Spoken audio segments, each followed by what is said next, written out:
hear the name U.S.A.I.D, they focus on aid. They focus on thinking like it's humanitarian work. But aid is not actually in the name of U.S.A.I.D. U.S.A.I.D stands for the United States Agency for International Development, not aid. It's not a charity. And international development is simply capacity building. It is local and regional capacity building done across the whole world, i.e. internationally. The primal id in U.S.A.I.D, international development, is about capacity building of assets that can be used by either the Pentagon, the State Department, or the CIA for their own activities. So if you're the Secretary of State and you were asked by the National Security Council or the President to do something in a different country, overthrow their government, stop the passage of a bill in a foreign country's legislature, how would you do that? And the first thing that I said is you would look at the assets that already exist in the country. Do we need new assets in addition to the ones that we currently have, or are the existing assets, can they achieve this simply by giving them enough money, giving them enough resources, giving them enough training, giving them enough support? One of the main ways that capacity building would be financed would be through U.S.A.I.D. U.S.A.I.D would say that it's doing something, funding a hospital system, funding universities, funding civil society organizations, funding media institutions, funding independent media in the region. Sorry, there's something in my eye. Independent media in the region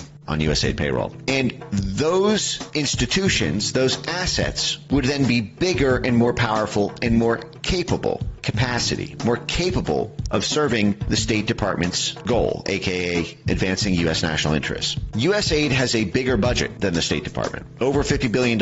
It is a bigger budget than the CIA. The entire intelligence community only has about 72 billion. So that's the CIA plus the 16 others. And USAID has a bigger budget than the CIA and is almost the size of the entire intelligence community combined. That is how important USAID is to American statecraft. It is an intelligence community, a State Department, and a Pentagon assistance organization rolled into one. I just copied this from the USAID website. USAID carries out U.S. foreign policy, advances U.S. national interests by promoting broad-scale human progress. At the same time, it expands stable, free societies, creates markets and trade partners for the United States, and fosters goodwill abroad. The operative phrases here are carries out U.S. foreign policy. This is not charity work. This is not aid. This is cynical, self-serving purposes. And what is it seeking to do? Free societies, open societies. Why does USAID want other countries to be open societies? Because that's how you get the influence in. If a country is a closed society, they're closed off from USAID influence. We cannot capacity build our assets there. Closed societies